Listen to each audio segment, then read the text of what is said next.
nibwo yaduhamagara ati mwebwe mujyara kuri musozi bayita Marika waleza bari kunyuga bahazi Kabera ngo Marika waleza ni kuzi muremure uhari ngo Imana yambwiye ngo mwagize amatsiko yo kumenya uburyo umuntu azaba mu isi ati uyu munsi muyikora ikimenyetso nubwo twazamuka ku musozi tugeze haruguru hari akabuga gatoya turirimba ngo tuzataha hari ku manywa saa 7 turirimba ngo tuzataha ko turirimba amaguru acava hasi twadukanuye uko turirimba ngo ava hasi turaza tugira hejuru turatambika twavuye ku musozi tuba ku wundi nawe yawe amaguru nanjye ubwanjye yarazamutse nanjye mu rubyiruko tugera hakurya no turaririmba turagaruka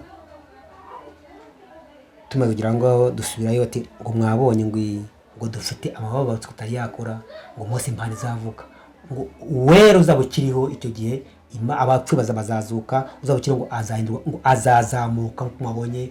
Yaratubwiraga ati Kabera n'abantu baririmba ubuzima bwabo bameze nk'abamarayika bararirimba Imana ikumva ikamanuka ikabana nabo. None kubera natwe ububyutse twari dufite nababwe ko hari ububyutse muri 1991 n'ukuri pe bwari ubwo kweza umugeni twari dufite ububyutse ku buryo umuntu wese yigenze seraga. Ndangije rero nibwo twagiye gusenga tujya mu nzu ye n'abandi bana mbo we arampamagara ati ngwino ndagenda mugeze imbere hafi ye arandeba ati andambika ikiganza arasenga fatwa n'ibitotsi bitigeze bibaho uwo mwanya mfite ngo ndasinzira cyane ariko nkuru yari kuvuga nkabyumva nibwo nafatwa n'ibitotsi byinshi numva aravuze ngo amagara wasaza ati uyu mwana mu mujyane ngo agiye imaono muri mishahano ngo agiye imaono nugo banjyanaga numva ariko simbashe kuvuga no kureba barandyamisha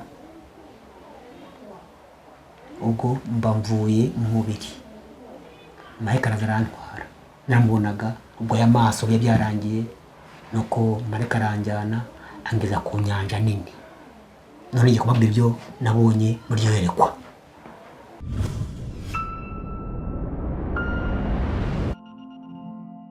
Kuzimana turagushimiye Yesu warakoze yawe niyitubeshejeho Yesu warakoze nitumye tugeze iki gitondo Yesu warakoze gihumeka Yesu warakoze izina ryawe nirihimbazwe Yesu warakoze gushimiye iminsi myinshi waciye bugufi imbere yawe tukaturengera nejejwe nawe Mana kuko ushimiye ababene data ushimiye ko binjira muri iyi nzu mwami ibi bitwibutsa ko uri Imana mu byasezeranijwe wari waradusezeranije watubwiye ko ubwoko bwawe buzaba hamwe natwe Mana urabashoboje nkuramburiye ibiganiro tuguhaye ikaze muri iki kiganiro twe ntitwabona ibyafasha abantu ariko Umwuka wera niwe duhamagaye ngo ashorere ijambo ryawe ubw'ubu buhamya Uwiteka Nyiringabo aba ari wowe ntaba ari twe ahubwo izina ryawe aba ari ryo rihabwa icyubahiro.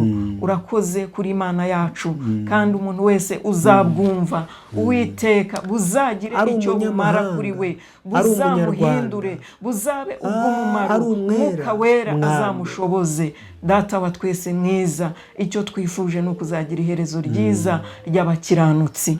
Ugize neza kumvishe gusenga kwacu mu izina rya Yesu tubyambaje amen. Amen. Tubaha ikaze mwese aho muri hirya no hino mudukurikiye mbasabiye umugisha mu mirimo myiza n'imigambi myiza yose murimo. Imana ibaho umugisha n'ukuri. Papa tuguhaye ikaze.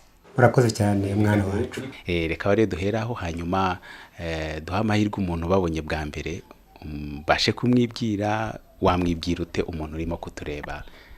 Murakoze cyane ndibwira mwe nka mwansuye n'abari kumbona bari kundeba nitwa Ngironsanga Moise ndi umugabo ndakijijwe mfite imyaka 55 y'amavuko maze imyaka 41 ndi umpantekote ikindi uri umudamu wawe tumanye imyaka 20 gikwa n'itandatu 26 dushakanye muri iyo myaka yose babwiye ndi umukristo kandi nzahora ndiwe mu bintu byose. Murakoze cyane. Murakoze cyane. Mama tuguhaye ikaze Imana iguhe umugisha. Murakoze. Hari abantu bakubonye bwa mbere bifuza kumenya umubyeyi tugiye kuganira nawe uwo ari we. Murakoze cyane. Nanjye nitwa Mukabahiga Valeria, ndi umukristo. Nanjye nakijijwe muri 90, niho nakiriye Yesu. Ndi umudamu. Uyu ni umutware wanjye kuko yabibabwiye. Turimo dushima Imana. Njye nakijijwe ku itariki 17 z'ukwezi kwa 7 muri 90. Icyo gihe niho nihannye, ndakizwa kubw'ubuhamya bwiza. Nari mbonanye bene data baba Pentecote bakijijwe buzuye urukundo, buzuye imbaraga, basenga Imana. Nuko nanjye bituma nihana, nifuza kumera nk'uko abo ba Pentecote bameze, kandi Yesu arabinshoboza. Ubu nanjye ndi umupentecote. Nabatswe mu mazi menshi muri 79 ukwezi kwa 8 tariki 18. Kijya nifite imyaka 14, nari umwana. Uwo munsi ntabwo nabatswe mu Mwuka Wera, ahubwo nkimara kubatswa mu mazi menshi, abayobozi bankuriraga bati kuba umuyobozi w'abandi bana. Nayo abandi bana rero ubwo buryo niho madamu yavutsemo, ari umwana mutoya, nkurira mu bandi bana, mbayobora muri 90 mu bubyutse bukomeye. 91 watse Umwuka Wera, ngenda sigara. Biragoye kuyobora abantu bavuga indimi nshya banahanura, wowe ugasigara. Njye narasigaye, ariko ntabwo byambabaje. Nakomeje kubisigasira ninjye ku birenge by'abatubanjirije, ndabarera barakura. Njye naciye Umwuka Wera umunsi nashyingiwe, ubwo navuze mu rurimi rushya. Mu bukwe ubwo navuze mu rurimi rushya, nashyingiwe muri 95. Njyewe n'umufasha wanjye Imana yanyihereye. Intego y'ubuhamya bwacu dufite iravuga ngo niwivumbura ku mwami, ibyari byawe bizahabwa undi. Intego y'ubuhamya dufite, ijambo rivuga ngo niwivumbura ku mwami, ibyari byawe bizahabwa undi. Bene data rero bari kundeba no kunyumva, tumaze imyaka igeze kuri 26 dushakanye n'umudamu wanjye. Uyu Moise muri kuvugana, nta mukuru wanjye ngira, nta mwana wanjye ngira, nta data wacu. Icyakora mfite mama agize imyaka 46, abi Rusizi. Mubwo buryo rero ubu nta n'umwana tugira. Mubwo buryo iyo myaka yose tumaze n'ibyo mbabwiye, ntabwo nigeze nivumbura. Muri intambara nyinshi by'agakiza, nimba ari abantu bashonje cyane mu gihugu cy'u Rwanda, Moise mbamo. Ubundi hirya gato y'ahangaha habaga abantu abahanya, abatindi, abakene, abakungu, abakire n'abaherwe. Iwacu twari abahanya. Ariko ndashimira Yesu waduhaye kwambara ikote n'amadamu akambara imyenda myiza, bishimiye Imana. Mubwo buryo ntiturivumbura. Twabyara ntituzivumbura, tutabyara ntituzivumbura, twakena ntituzivumbura, twahaga ntabwo tuzivumbura. Icyo tuzi nuko iwacu ni mu ijuru, aho abera tuzajya kuba, kandi tuzabana n'abera bose. Imana ibagusha kubyumva. Umuntu wese uri kundeba no kunyumva, Yesu aguhe umugisha. Amen. Nakijijwe muri 79 mu bandi bana, mbatswe mu mazi menshi. Muri 80 rero nibwo nabaye umuyobozi w'abandi bana, muri gusenga mbasengesha. Abana baranyumvira, barakura, turakurana, mbayobora. Bamwe bari bakuru kuri nge, abandi bari bato kuri nge, ariko Imana impano nziza yo kuyobora no kubahugura kandi bakanyumva. Bigera muri 83 nibwo naguze ibiri ubwa mbere. Iri hano mu nzu, naguze muri 83 naguze amafaranga 50. Iyo yaramfashije cyane, kugeza ubwo ari abakuru bacu bafashe urugendo umunsi umwe ngo bajye kujya kuvuga ubutumwa kumwe bagenda ari benshi. Ati Moise ntabwo twamusiga nubwo ari umwana. Ndibuka nari mpagaze ahantu Kimuhehwe, aho Pastor Sanzwe mavuka. Icyo gihe bampa ijambo ngo ninsome, kandi ari nge mwana. Ijambo nasomye ubwa mbere na mbere, nagize mu rugendo rwa mbere kure, i Matayo ibice 5:8. Ahirwa ab'imitima iboneye nibo bazabona Imana.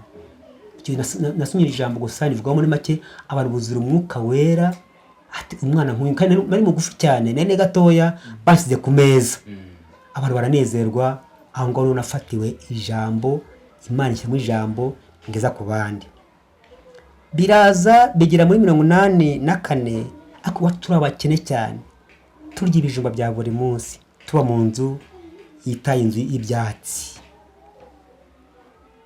ngasenga Imana ati ngo nza kugirira neza irazamuka 8-5 najya iwacu urugame rw'icyayi nge najya gusaba akazi nk'abandi basore najya yo nyine simbona akazi nasenga ngo ubuntu bwanjye buraguhagije ngasanga abafite imbaraga nkeya kuri nge bakabona akazi ariko ngewe nagasaba sinkabone kandi mfite n'ubwenge Imana ati ngo mu masengesho nza kugirira neza birazamuka bigera muri 89 gusenga Imana nibwo Imana yakoresheje umuntu twaduturanye arandeba mu mama ati Moise bite ndawo ati gusenga Imana niki twakorera iki Imana yashaka kuko nyango nyasabiriza ko Imana yashaka nibwo Imana izakoresha umuntu umwe waruvuye ahantu kure anyura wacu n'imodoka areba iyo nzu ansaba ati ngo ntabwo wanyemerera akubakira inzu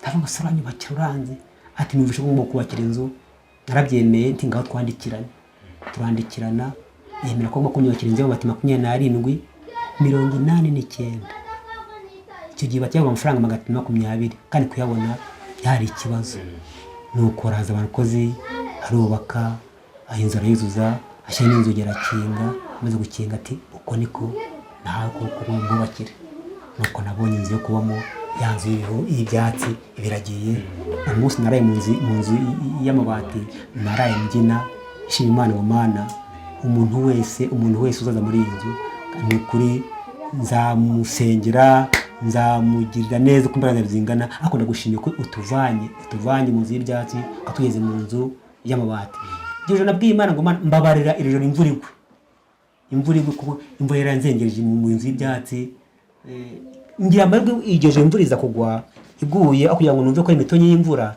numvamo kompanyoma base solo n'ingoma ndabyuka ndabyina Imana ndagushimiye byahindutse umuziki rwose Yesu ashimwe cyane amen Cyinshi cyambere cya kabiri bigira muri 90 ubutumwa tubutanga tusenga Imana kuvugana natwe butandukanye twasengeye kuri murya twasengeye mu mashyuza twasengeye natandukanye Imana kanyuza kujya kubaka ingo z'abandi nge ntarubaka urwanjye bo nkumva abantu bavuye Kabera kwa Mariamu katugira amakuru kwa Mariamu buryo Mariamu ari umuhanuzi ndabyifuza muri nge ndanabisengera ndanabishaka ariko nta mafaranga nagiraga yo nabona amafaranga menshi ni 50 icyo gihe wari ukiri umusore nayigira umusore twaje kugenda gusenga Imana ati nzabagirira neza nzabatabara icyo gihe habaye amasengesho menshi muri 89 kugeza ubwo ubuzima buranga najyaga pantaro imwe gusa ya forongo nabwo bite no gupfukama no kwicara kenshi hano harapfutse n'inyuma kugeza ubwo rimwe nigeze njya kuyobora amasengesho ipantaro yaturitse hano inyuma nkenyera agapira none umukobwa anyitegereza gusa umuyobozi wacu wagiye uyobora amasengesho wambaye umupira nk'abandi basore ndavuga ngo mwana ni ibanga rya kiyobozi agira amatsiko rimwe rero tujya mu masengesho turasenga twuzura umunezero none nge ndapfukama kagapira karazamuka wa mukobwa arahabona abonye umuyobozi arangaza ngo si umuyobozi wacu ngo wavuze ko watubwiye ngo iyo wambaye agapira k'utyo ngo ni ibanga rya kiyobozi kandi nakubonye ko ipantaro yaracitse ndavuga ngo bigire ibanga yashimira Yesu mu kwera mukoresheje angura ipantaro n'ishati kandi Imana yarakoze iyo pantaro yanejeje kugeza ubwo nafashe umusore ngenzo nyerere nti ese ko twasenze Imana abo dusengera batera imbere bamwe bariga abana kajya mu mashuri no mu bikorwa ariko twe byarazi dukora iki nibwo twafashe gahunda yo kujya kubabarira Imana kuyibabarira komye amafaranga tubona tugura amandazi 8 dushaka n'igicupa kinini tushyiramo amazi dufite amafaranga 150 icyo gihe bisi kuva icyango ugera Butare yafa 350 turatega tugera ipindura amafaranga 90 intego yacu yo kujya kubabarira Imana.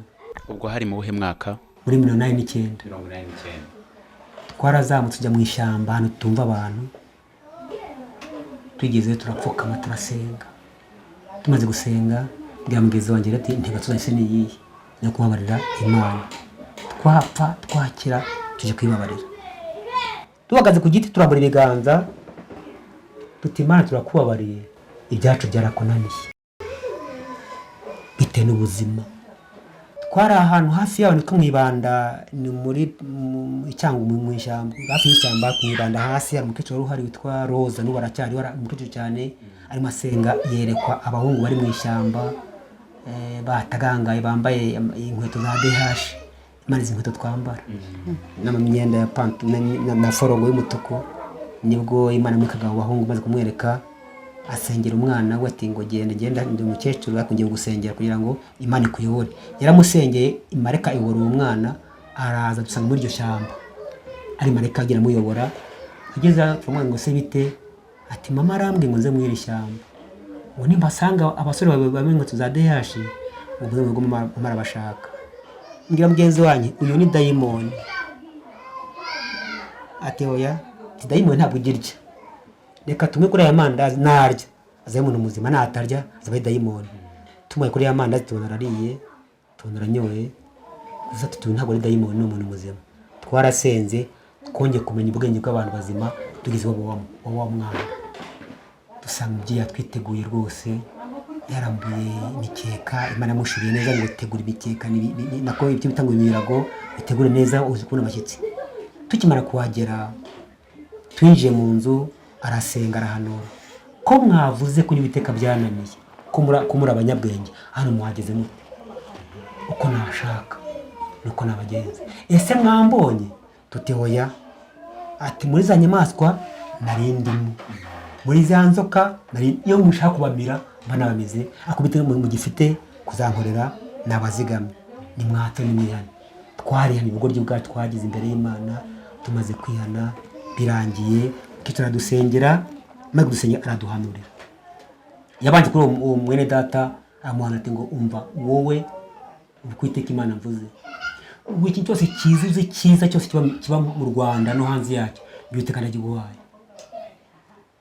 Akora detail ngo nguhaye inzu mu mujyi wa Kamembe, nguhaye moto, nguhaye amangazini, nguhaye umugore, nguhaye amafaranga, uzagenda no mu ndege ku buryo byo kumenyekana mu bwo buryo bw'ubucuruzi bwawe. Arangije umuhanuzi ngo ariko amatwi y'abantu azacura injerera. Umuhanuzi angezeho rero nge ati umva mwana wanjye Moise ndikarame, ngo wowe umutungo wawe n'abantu kandi uzatungwa n'ubuntu bwanjye gusa, amen.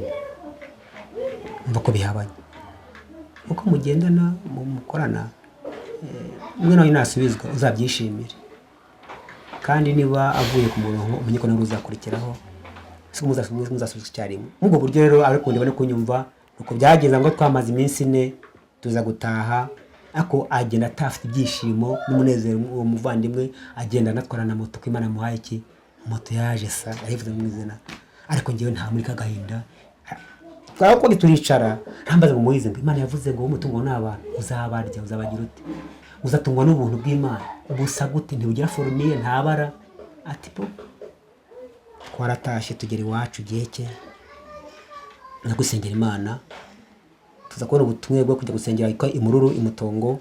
Tugezeyo turasenga, tujya gutaha umukobwa twasenganaga umukobwa witwa Beata akunda n'umukecuru.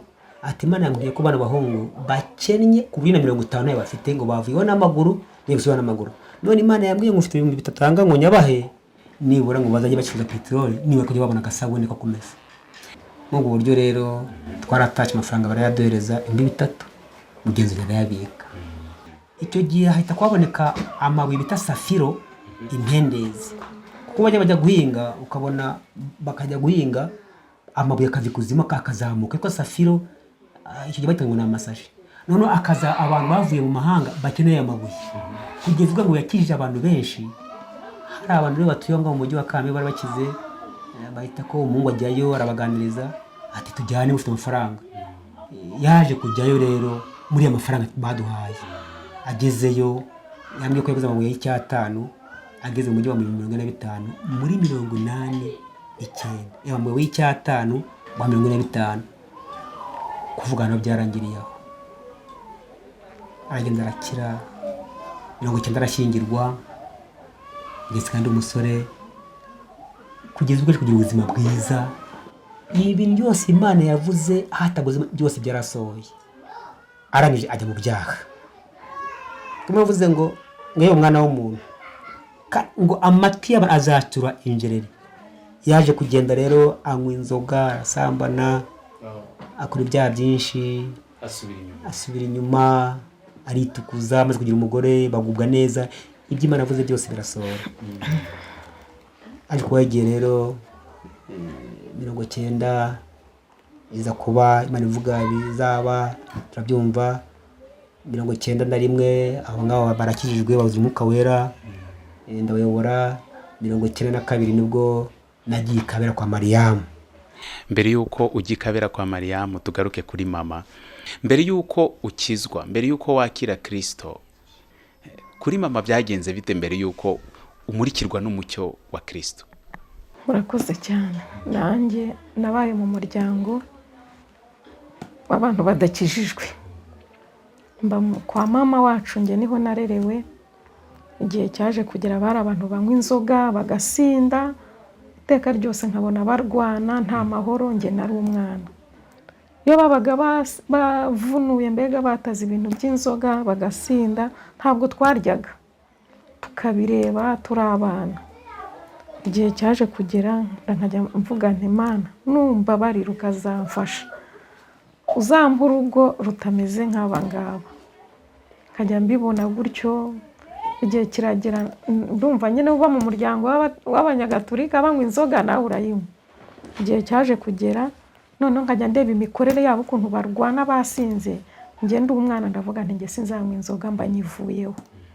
Muri kwa kuyivaho igihe cyaje kugera hari abaturanyi nabonaga bari abarokore abapantekote. Nkabona abapantekote buzuye urukundo, nkabona ntibakena, barambara bakaberwa, imvugo yabo yari yo kuvuga Imana, uko bagenda nkabona mbega bafite icyitegererezo. Noneho nanjye nkajya nti Mana uwampa nanjye nkazamera nk'abariya abantu. Ntangira kujya mbyifuza. Nareba hari umukobwa waho nyine ari umupantekote ukijijwe, namura nkavuga nti Mana nkabona adakena, nkabona yambara mbega ari mwiza, nkavuga nti Mana nanjye uzampe kumera nk'uriya. Mba ndabyifuje. Hari mu uhe mwaka bw'icyo gihe? Hari nko muri za 89 nuko. Noneho nkajya numva ndabyifuje, nkajya numva ndabikumbuye nuko. Noneho muri 89 kwenda gushira nibwo rero musaza wanjye nafite umusaza wanjye ari umupantekote aza kwihana nako aza gukora ikirori arashyingirwa. Amaze gukora ubukwe noneho muramukazi wanjye urumva biba ngombwa ko ngi wacu nkajya narika muramukazi wanjye. Noneho kugira ngo nze gukizwa rero muramukazi wanjye yarambwiye ati ngenda cyari umugeni, inzira zo guturuka hano iwanyu ntabwo ndazimenya, uzajya umerekeza kujya mu rusengero. Ariko nubwo byari bimeze gutyo urumva nari umukarismatike ndi umunyagatulika ariko ntazi uko Imana ivuga. Ntabwo nari mbizi pe. Muri ibyo bihe bya mbere nko muri za 80 ntabwo twumvaga Imana ivuga, ntabwo nari mbizi. Nuko ariko abarokore bo bafite ibanga bagenderaho. Nuko noneho rero muherekeza mu rusengero bwari ubwa mbere. Ngeze mu rusengero barigishije, nasanze umushyitsi sinibuka ijambo ariko yigishije ku ijambo uburyo impanda y'Imana izavuga. Noneho umugeni wa Kristu akazumva iyo mpanda. Noneho arasobanura ngo kandi uwo mugeni azazamurwa n'Umwuka Wera. Numva iryo jambo ndarifashe rirancengera, numva ndarikunze. Noneho muri uko kurikunda ndavuga nti umva nanjye nzaba nk'uyu muramukazi wanjye. Dutaha numva ibyo bigishije byose nabifashe. Ngeze mu rugo nibwo nabwiye ababyeyi ndababwira nti ngewe ngiye kuzihana nanjye mba umurokore. Nuko nakijijwe. Byaroroshye kubyakira iyo nkuru y'uko ugiye y'icyo cyemezo wafashe? Ntabwo byabaye ibintu byoroshye kubera ko kwa mama wacu bari bababaye. Ubundi batubwiraga yuko iyo ugiye mu rindi dini uba ukoze icyaha cyasakira irego, ni icyango kitababarirwa. Ubwo rero bagerageje kunyinginga, barambwira ati wijya kuba umurokore, hoya guma hano, mbega nyine bibyara ikibazo, bibyara intambara. Ariko nibuka uburyo abarokore hari indirimbo bajyaga baririmba bakavuga ngo data na mama naho banyanga ntabwo nzasubira inyuma. Bagerageza no kumbwira icyo bankorera cyanezeza, ariko njye numva namara amaje. Bwarakeye ku kindi cyumweru nsubirayo. Noneho nsubiyeyo nabwo numva amagambo bigishije nabwo aramfashije. Bamaze kuyambwira nibwo nageze mu rugo mfata icyemezo, ndavuga nti none ubu ndihannye. Muramukazi wanjye aza kumbwira ati rero hari abantu basenga ku cyumweru, ibyo nibyo ku cyumweru wumvishe, ndagira ngo uzamperekeze no mu cyumba by'amasengesho. Nari ntarabatizwa kandi icyo gihe kwinjira mu cyumba cy'amasengesho ubwo nuko Imana yabaga yakwemeye, habagaho inyigisho. Noneho abitwa abanyamasengesho babandi bavugana n'Imana nibo binjiraga muri cya cyumba. Noneho muri icyo gihe njyewe urumva nibwo nari ntaranabatizwa, ariko mbonye muramukazi wanjye nanjye numva ngize ishya, namwandi turajyana. Twarajyanye, ngize Imana, numva Imana ntimbushije kwinjira muri cya cyumba. Narinjiye nsanga abantu bari kuririmba, bwari ubwa mbere. Mbona ni nk'abamarayika bari kuririmba, hari harimo abakecuru bari kuvuga indimi. Noneho nanjye ndavuga nti se abakecuru ziriya ndimi bavugaga ni bwoko ki? Numva ibyo barimo, numva ndabyifuje. Ninjiramo, numva Imana nanjye iranyemeye, ndinjira. Imana numva ntabwo isohoye, kuko icyo gihe nta muntu wapfaga kwinjiramo atarabatizwa. Ariko njyewe numva ndemeye, nari n'umwana, nari ngeze mu myaka nka 18, numva biremeye. Ndavuga ndi Yesu, Imana nishimwe. Nuko turataha, dutashye nkajya nsubira muri za ndimi bahoze bavuga. Muramukazi wanjye arambwira ngo uriya ni Umwuka Wera. Abanyamasengesho bagira irindi banga atarabo ku cyumweru. Iyo wijiye mu rindi banga ryo gusenga wihereranye n'Imana, Imana ikuzuza Umwuka Wera. Yesu we mba ndabyifuje, nabonye ari byiza, ntangira kubyifuza. Navuga n'abakecuru batize bari kuvuga indimi, numva ndabikunze. Noneho ndavuga ntumva nanjye nzajya njya gusenga. Nuko mfata icyemezo cyo kwihana, nigira umubatizo, ndabatizwa muri 90 kuri za tariki nababwiye. Ariko nkomeza gusenga, mbwira Imana ati Mana uzambabarire, nanjye za ndimi uzazimpeho. Ndibuka igihe kimwe ndi mu rugo, noneho rero abantu bajya gusenga, njye niriwe mu rugo, sinari nabonye umwanya wo kujyayo. Noneho rero ugiye ndi gusenga, ngiye kumva numva ngo igihundwe habonetse ububyutse. Yesu we, ngo abantu bari kuzura indimi. Baratubwira ati kandi umuntu wese uri kwerekera muri urwo rusengero ari kuva yuzuye Umwuka Wera. None kubera ko nasigaye mu rugo, numva ndababaye, ngize agahinda, ndapfukama ndasenga. Mbwira Imana, ndavuga nti Imana nanjye uzampe kuri wa mwuka numvishe babanyacyumba barimo. Ndasenga. Imana yacu iyo isabye ibyiza irabiguha. Ntabwo Imana iduha ibibi, iduha n'ibidufasha mu rugendo. Ubwo naragiye ndasenga, ndiherera, mfata akanya gato ko gusenga. Hashize iminsi numva hari igihundwe twe twasengeraga igihe cye, nza kumva ngo igihe cye haje abashyitsi. Abashyitsi bamaze kuza, noneho baratubwira ati, noneho numva ngo umwuka, nabwo sinari nagiye ku rusengero. Baratubwira, noneho mbona batahaga saa 5, mbona saa 8 zirageze. Ndi mu rugo ndavuga nti ariko ko mbonye abantu batinze aho ndibuzuye umwuka. Mu gihe ngiri kubitekereza, uwari uvuye ku rusengero arambwira tuzi ibitangaza byabaye, ati Imana yasutse ububyutse n'iwacu igihe cye. Ibyabereye igihundwe niko biri kubera n'iwacu igihe cye. Nahise ko nuzura, numva ndishimye. Noneho baravuga ngo mu masaha ya saa 9 barongera bakora amateraniro ntuhabure, kandi umuntu wese yatura ibyaha, icyo wakoze cyose ucyature. Mana ndashima Yesu, nagize umunezero udasanzwe kubw'izo nkuru nari numvishe. Naragiye ya saa 9 zigeze, ariko ubwo tukimara kubyumva twese ko twihana tugasaba umuntu wese imbabazi, umubyeyi tukumva tumusabye imbabazi ibyo twakoze byose. Nuko namanutse gutya nkigera ku rusengero, nsanga abantu bari kuzura umwuka, nanjye nkinjira mu rusengero ndavuga ngo Mwami umbabarire, ndi umwana muto unyuzuze. Uwo mwanya nkibivuga numva nanjye nagiye mu rurimi. Amen. Nuko rero nakiriye agakiza, nkimara gukizwa numva mpawe amahoro ntegeze mbona, numva umutima wanjye uragutse, numva nuzuye ibyishimo, numva nkunze Imana, ntangira kuvuga ngo Mana ibi byiza unkoreye nanjye nzagukorera. Utashye rero mu musaza wawe na muramukazi wawe bamenye inkuru idasanzwe yuko noneho si ukwagira agakiza gusa ahubwo wuzuye n'Umwuka Wera, babyakiriye gute? Umva barishimye kubera ko bajyaga babimbwira. Nababwiye ko najyaga njya ku cyumba nkareba uko babuzura, nanjye nkabyifuza, bakambwira ngo biriya iyo ubisengeye Imana irabiguha. Nabo barishimye kubera ko bari bakijijwe. Muri make ubwo twakomeje dukizwa n'umuryango wacu turakizwa. Muba mugezi Kabera? Rogo 92 ubwo twanagiye Kabera kwa Mariamu, kuko amakuru mwumvaga bavuga ubu birashimishije, bavuye nkabona bameze neza.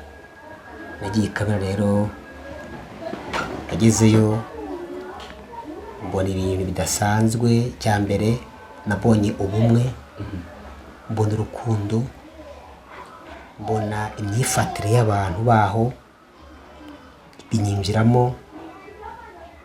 Iki twamaze iminsi 6 Mariamu tukamubona. Ku munsi wa kare nubwo yahamagaye abantu ati hano hari abantu bavuye mu Rwanda, harimo abantu batandukanye bavuye i Burundi n'ahandi, ariko hari umwana waje w'umusore witwa Musa mu Giswahili.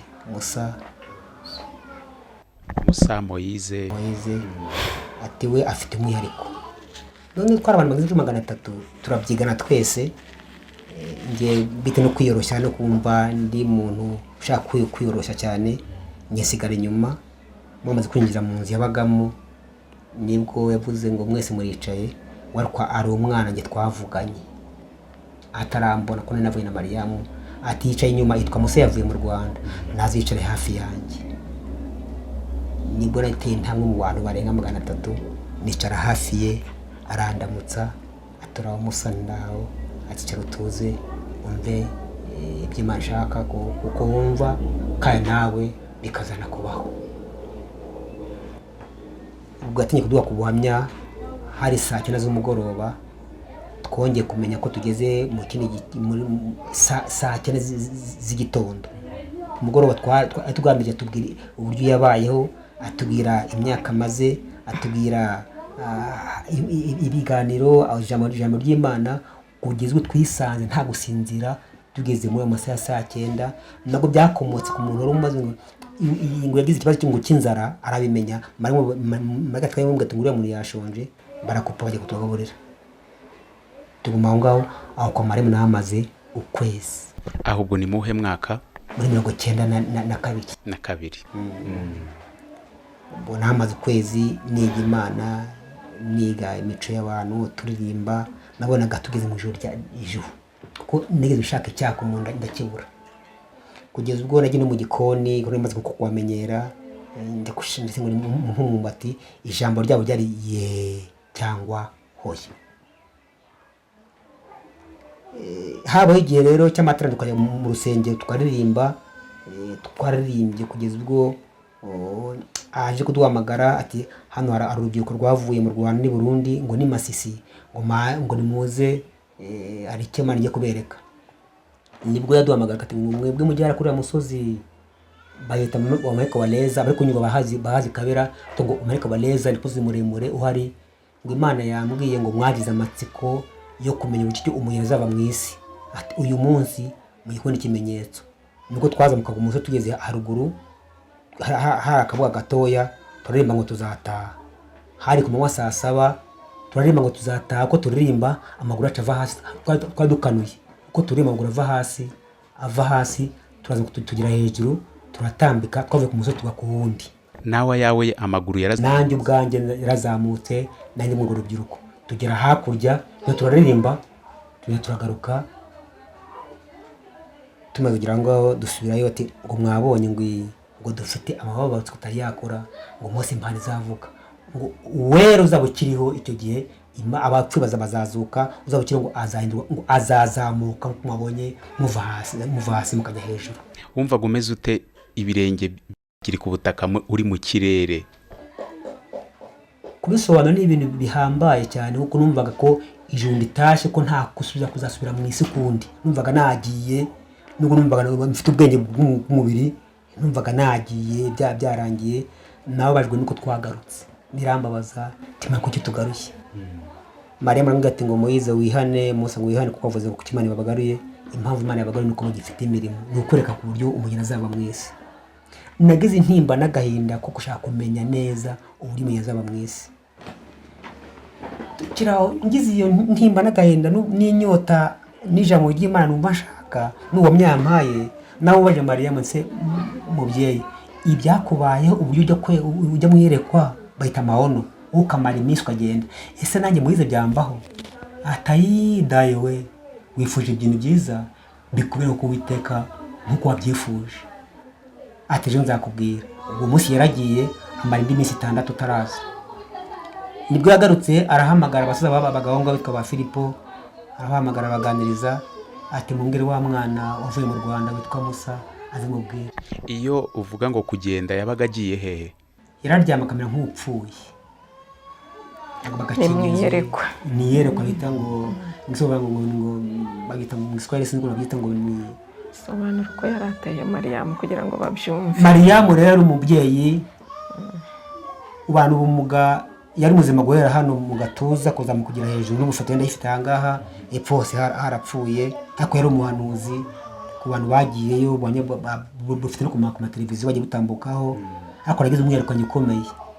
Nibwo twagiye turaganira ati guhera uyu munsi ngo wiyeze kandi wiyezure, ngo ugiye kujya maono.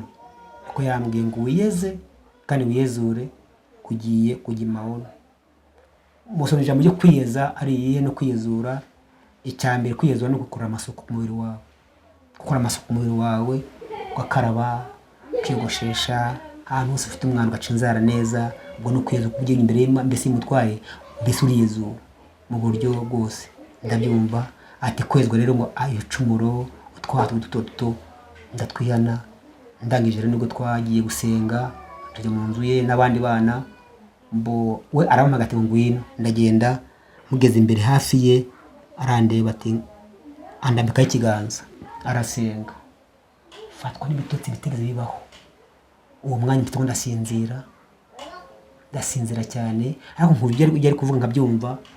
Nibwo nafatwa n'ibitotsi byinshi, numva aravuze ngo amagara wasaza ati uyu mwana mumujyane ngo agiye maono, mujye ahantu ngo agiye maono. Nubwo banjyanaga numva, ariko simbashe kuvuga no kureba. Barandyamisha, ubwo mba mvuye mu mubiri. Marayika arantwara, namubonaga ubwo y'amaso byarangiye, nuko Marayika aranjyana angeza ku nyanja nini. None ngiye kubabwira ibyo nabonye muri iryo yerekwa. Bari birebire ko ndafite mu ncamake. Yesu nashimwe. Amen. Ngeze ku nyanja ndi kumwe na Marayika, mbona ubwato butuze imbere yanjye bwiza bukeye, harimo umuntu muremure mwiza cyane. Bene data, Yesu ko azaza tuzasa nawe. Ati Moise injira mu bwato, yinjiramo. Marayika baragiye. Ninjiyemo nsanga bampaye ingashya ati ngaho vuga amatugende. Wa muntu aranyitarura agenda akagera mu kirere we hejuru y'amazi, ngere mu bwato ngenyine. Ndavugama ngeze hagati mpana n'umuraba unsubizeho navuye. Ngo ndi kuva mu kwinjira mu rupfu. Ndavugama ngeze hagati, amazi arananira kuko y'amazi andusha imbaraga. Ndataka ati wantabaye ko amazi yananiye. Ati komeza uvuga ntibyananiye rwose. Fata ngashya nyandika mu bwato, none mbona nko kure kundambure ku mutwe. Bwagato bufata umuvuduko ukomeye, buravuduka buraza. Mbona tugeze ku nkombe ya rwa ruzi. Nari maze kwambuka ngeze handi hano. Yesu nashimye n'ubu ndabikumbuye kandi ngeze hakurya sanga abantu babiri bafite ikanzu nziza yera, nta bwiza nabona ubwo amatara ari kwaka, nta bwiza bw'ayo matara ndi kubona ku iyo kanzu. Barayinyambitse uwo mwanya, ibishwa imyenda nanyambaye mbona isigaye aho ngaho ahandi hantu. Nuko ariko banyambika guhera hano kumanura umutwe barahasigaza. Ndabaza ko siko kumba ngeze mu kindi gihugu kidasanzwe kumutanyambitse no ku mutwe. Bamwe ngo impamvu utari bugambira ku mutwe nuko uzasubira aho waturutse. Uwo mwanya mpita kuba banyirika ahantu ndi. Umuntu uryamye mpabonye ndiba nako ari Moyize ati ni wowe uryamye hariya, umuntu w'imbere no wasohotse wagiye ariko umubiri wo wasigaye. Ndavuga ngo hoya ntabwo ari njye uriya, ni wowe. Tujya impaka cyane ndi ati mbona ari icukiro, nabura kumubiro nyimeze muri mu icukiro murabyumva. Niwo narindi mu icukiro, ariko mbona umubiri wanjye hariho inyo zijagata. Ndabaza mu birani ibikingo reka tukwereke. Mbona zanyu zibaye nyinshi, mbona hasize akanya gato, mbona cya kintu kiravuze ngo Mana mbabara kubeshya, mbabara gusuzugura. Ati iyo umuntu afite ibyaha nibigaragara hari mbese ibicumuro, ubundi hari ibyaha n'ibicumuro. Iyo ufite ibicumuro ukavuga ngo Mana mbabara kubeshya, sinagiye gusenga, ni zanyu ziri kugwa mu mubiri wawe. None ndabonaga amaze kuhatura haza uburoso bwiza buhanagura zanyu zivuyeho. Amaze kuvaho zanyu mbona haje amaraso. Ati aho ni imbabazi z'Imana zije kuri wowe. Mbona rero amaraso aje mu kuri kintu, nibwo rero uzasenga ku mwana wanjye ndi kumwe nawe bitewe n'amaraso ya Yesu. Yesu nashimwe cyane. Mbona azamutse rero ati ngaho tugende dukore kandi hantu. Atanga ugeze rero ni mu kindi gihugu urakimenya ugeze imbere. Ngeze imbere gato mpasanga barriere, barambaza ngo Moyize Karame uje mu iki gihugu nti ngo duhikemeze kikwemera kuba mu iki gihugu cyangwa kukigendamo. Nkibivuga uwo mwanya nkora muri ya kanzu mu mufuka, mbona nzamo agapapuro ntaragasoma, byandika imbere yanjye urugendo rwa Moyize rw'iminsi 2. Urugendo rwa Moyize rw'iminsi 2. Ati dore ikimezo ufite rero ni ukugenda sukuba. Mbona bari irafungutse, banatambutse. Ngira ngo hari inzu nziza cyane. Ati mbere ko ugera ahandi hantu katuma twakire, bampaye muzabibu n'ubundi kundi kumva. Ndawurya, maze kurya mpita ko mpabwa izindi imbaraga zidasanzwe. Mbona mbaye ubundi musazangwe. Mbona iyi mihanda muri turirimba ngo mihanda y'izabo yo narazibonye, nibyo amaso tutari yabona. No kubivuga gusa ubwiza bw'Imana, ubwiza bw'ijuru ntabwo ari nk'aya matara, ntabwo ari nk'izuba, no kugeranya, ariko wacu ni heza. Yesu nashimwe. Ngeze imbere gato mpasanga piscine 2. Piscine zimwe abana babiri, bamwe bari hano abandi bari hano. Mbona abana bari hano bafite ibyishimo byinshi, bahimbaza Imana, bagikuntu tw'abana banezerewe. Ariko mbona abana bari hano bafite ukundi kuntu bameze, bo nta byishimo bafite. Mbaza unyereka ngo bari abana basobanura iki. Ati bari abana ubona badafite ibyishimo ni abana bishwe n'amarozi. Nabo nyina n'ababyeyi bagiye bica abana babo, inda bazivanamo cyangwa se bakangiza abana babo bagapfa mu bwo buryo. Ngo abo bana babone bafite utuntu mu biganza, ngo barozwe baracyari ufite, ngo barindiriye ngo abakora ibyo bintu wasuze ibyabo none bimuke basange bene wabo muri ya piscine y'ibyishimo. Bita kumbitekerezaho abana bagishwe n'amarozi, aho bagiye bavuna bagapfa, ngo barindiriye babandi. Noneho rero abaye ibyabo basanga abandi. Ati wayibonye ngo uzebwire abo Imana izagutumaho. Ndakomeza. Imana yacu ntabwo iboneka, buri kimona nkubone hoya ibonera mu mirimo, ariko Yesu araboneka. Yesu nashimwe. Ngera njya mwerekwa, ndabaza ngo nimunyeke inzu yanjye, ko nzi ko nakoze ibintu byinshi. Barangira abanyereka inzu yanjye, nsanga igeze kuri rento. Ngo nimumbwire ikintu gituma iyi nzu zubakwa. Ati ni ibintu byiza gukiranuka. Icyambere gutanga. Nimba mpagaze ahanga ndi umuyobozi cyangwa se ugize umutima wo gutanga, ukimara kubyumva ngo wenda ngo tugiye gutanga ikintu runaka, ukibyumva uhita kubikunda. icyo nugikora n'umutima ubikunda nibwo bizayiwe kubaka iyi nzu. Ntimubwire amatafari yubaka inzu ari iyi ngo ni imirimo. Bikiraho bahita ko banyereka mukecuru umwe turamukicira mu ruzi mbora tuvuye hahandi turi kuba mukecuru tuhageze ati umukecuru icyo kuba mwisi kirarangiye. Ibintu yakoze banyereka ibintu yagiye akora banyereka inzu nziza cyane. Iyo nzu ntabwo ndayibona aho nagiye ngera hano muri Afurika, aho nagiye ngera ntabwo ndabona iyo nzu. Mbona inzu nziza. Uwo mukecuru yakoraga rero, uwo mukecuru iyo ku rusengero yakoraga imirimo ku rusengero agafata ibyatsi muri tuwarete, kandi umushyitsi yageragewe yumvaga yaba afite umushogoro, yaba afite igitoki, yaba nta n'icyo afite amazi, yumvaga nta mushyitsi atamuriye ku biryo. Ku rusengero haza umushyitsi akumva ku rusengero nubwo yaba afite n'igiceri cya 50 akumva icyiciro cyo kwakira umushyitsi. Niho gaciro yumvaga, kandi akumva umupastor nimba hari groupe igiye kujya mu rugendo akumva abo ngo batajye mu rugendo atasize mu ruwari afite no teje ati ngo namwe nimugera mu nzira muzagure umugati. Iyo mirimo rero yakoraga umurimo umwe gusa n'umutima ukunze.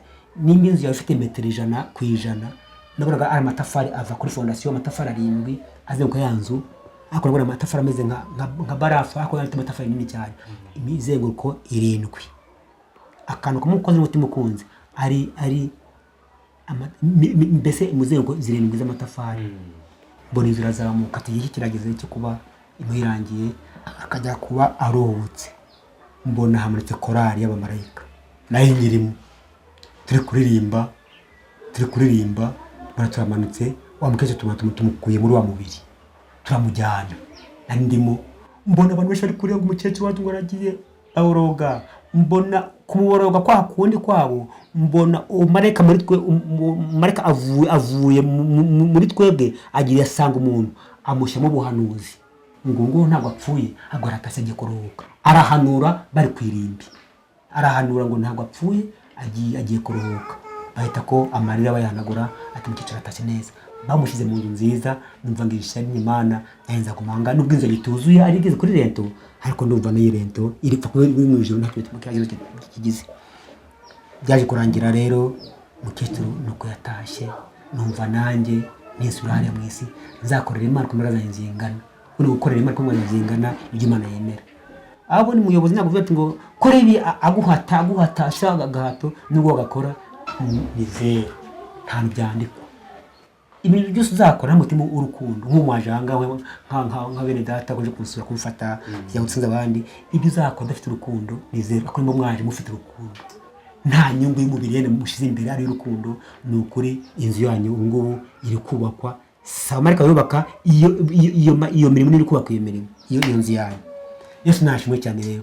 Aho naratambagiye rero kugizwe nageze Yesu ndamubona turavugana mu mbwe uburyo bizagenda. Akurabonye ahantu hari ahantu heza hateye ubwoba. Mbona yerekwa rimbwe kubyo mwira zava mu isi, uburyo Imana izaturirimbira. Basa nk'abinyereka ko simbona Imana, nkabona uburyo ngo Yesu ngo azafata ijambo ati nguyu nambaye ikamba ry'amahwa, mbese adupresente imbere yasi kubwo nambaye ikamba ry'amahwa, kubwo batuwe ibiganza, kubwo nguyu dore nambaye usa, kubwo rivuye hahandi muri cya kintu muri cyiza cyane. Ati ngwino uzira umunezero wa Sebuja, nuko Imana izaturirimbira, kuko Imana ubwayo izaturirimbira. Yesu nashimwe. Amen. Akatwereke isi utuyemo. Mbona barampindukiye banyereka u Rwanda rwacu n'isi yose. Mbona isi ari umwijima uteye ubwoba, ariko mbona ahantu hari akanyenyeri, mbona hano hari itara, mbona hari akanya. Ndabaza ngo se ko mbona ahantu hose ari umwijima hari akaba ari itara. Atari ubona ari itara rero nari aho n'inyenyeri ni z'abakiranutse. Ngo impamvu na isi ifite amahoro n'umutekano abagenda kuko umukecuru kiri mu isi, ngo Musa azava ku isi, ngo isi izacira umuborogo kandi azaba wakagana makuba. Uwo mwenye kuba mbona za nyenyeri z'amatara atangiye kuzamuka, bizamuka. Mbona habaye imperuka iteye ubwoba. Mbona muri wa mujima ngo umuborogo ngo twarabwiwe ngo twanze kwiyana, none turarimbutse bigarukiraho, ariko Kabera tuzataha. Yesu nashimwe cyane. Byaje rero kugira iherezo ati ibyo nakoraga birangiye. nisanga rero ndi kubona kuri ya nkombe ati ngo subira ari avuye ngo asinsubira ari ahantu ni umwanda ni umwijima n'ababona bundi wasubire aturahasubira gusa ntabwo n'umuhamba nisanze ngeze muri wa mubiri ya misi ibiri yarirangiye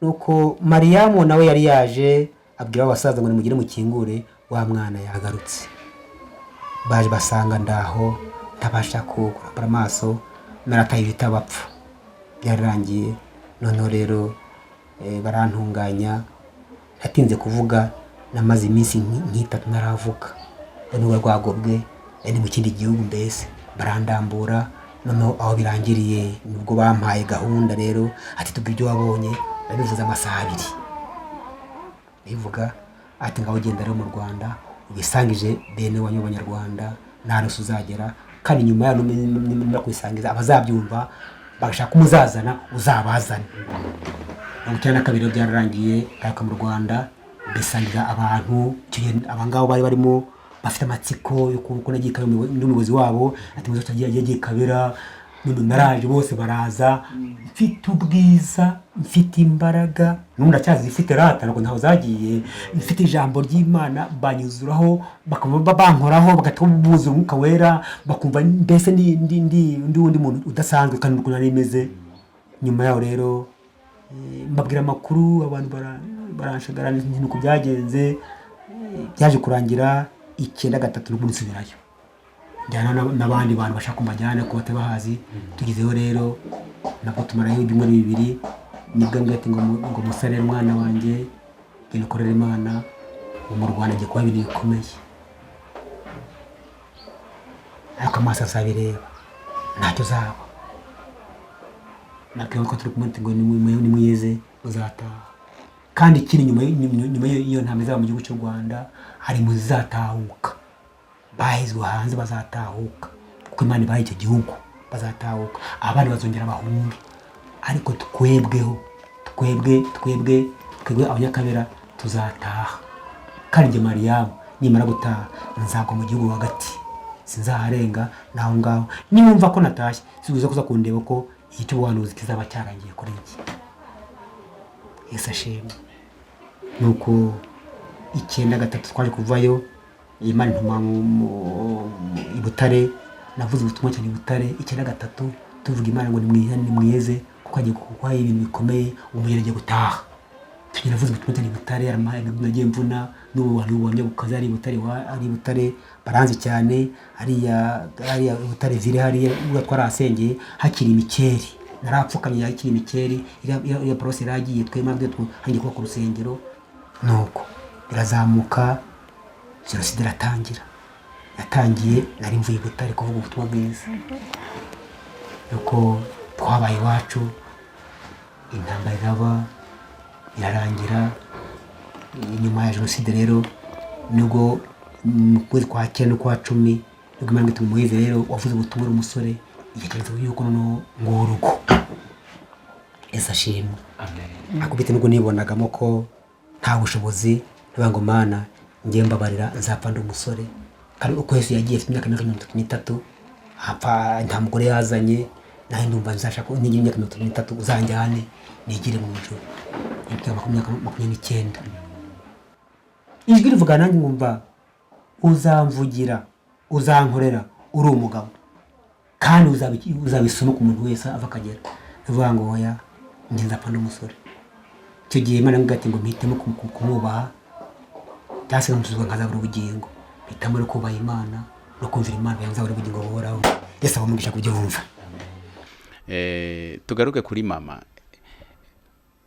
avuye Kabera agarukanye ubwiza nkuko atubwiye buri wese muri mwebwe yarayoboye murashaka kumukoraho murashaka kumva ubutumwa azanye byari bimeze bite mumubona agaruka noneho murakoze gusa nababwiye ko icyo gihe nkimara kwihana tumaze kuba abanyamasengesho nibwo Imana yajyaga ikunda kuvugana natwe kavuga ati tuzayikorera urumva twe niho twari tunagikizwa data shimwe noneho iteka ryose rero twabazaga umuyobozi wacu kama Imana itubwira tuzayikorera gute nuko aratubwira ati gukorera Imana nuko dukiranuka tukajya dutinya icyaha tukabana kure yacyo.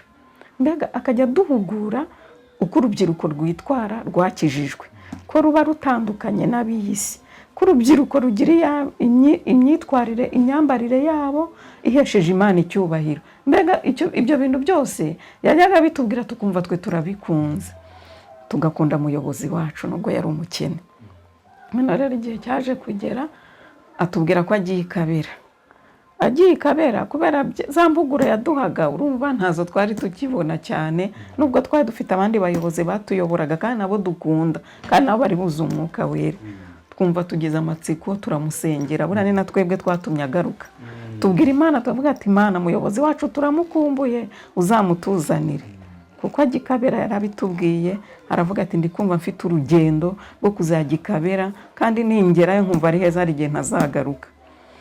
Ubwo nyine twumva turamukumbuye, tuvuga ati Imana uzatugarure umuyobozi wacu. Yaje rero tumukumbuye. Akimara kuza yatubwiye inkuru nziza z'i Kabera, natwe tumva turabyifuje. Yaratubwiraga ati Kabera ni abantu baririmba ubuzima bwabo bameze nk'abamarayika, bararirimba Imana ikumva ikamanuka ikabana nabo. Noneho kubera natwe ububyutse twari dufite, nababwiye ko hari ububyutse muri 91 ni ukuri pe bwari ubwo kweza umugeni. Twari dufite ububyutse ku buryo umuntu wese yigenzeseraga, twirindaga ibyaha. Imvugo yacu yari yo kuvuga Imana. Nimba mwene data gusanze tukumva turamukunze, nimba ari umukene ikintu cyose tukumva twagisangira, nimba ari amavuta tukumva twafatikanya, nimba ari akambaro twambaraga umwambaro umwe ariko tukumva turanyuzwe. Kubera iki? Imana yarabanje ikora ku mitima yacu. None iyo twabaga twicaye twirindaga amagambo atagize umumaro. Ijambo ryacu ryari ryo guhugurana, mbese umeze ute muri Kristu, mbese uri kubona ibitangaza by'Imana, nimba se nakennye nkavuga ndi wapi, wacu bafite ikibazo runaka, nkumva mbega ibyo nibyo twiberaga ati tuzajye gusenga mu masengesho, twumva dukunze ikintu cyitwa amasengesho. None twa dufite umuyobozi wacu wari mukuru wayoboraga abakristo bose, yakundaga kutubwira umumaro w'amasengesho, akavuga ngo amasengesho akumara umubabaro, amasengesho agutera ibyishimo, amasengesho uyaboneramo ibisubizo, ukumvamo n'ijwi ry'Imana. Ye baba we, nuko Imana itangira no kugivugana nanjye. Amen. Ubwo rero ikimara kuvugana nanjye ikajya impa n'amasezerano, nuko imbwira uburyo izanyubakira urugo, irabimbwira, imbwira n'umusore. Yesu we ni byinshi, Imana ishimwe.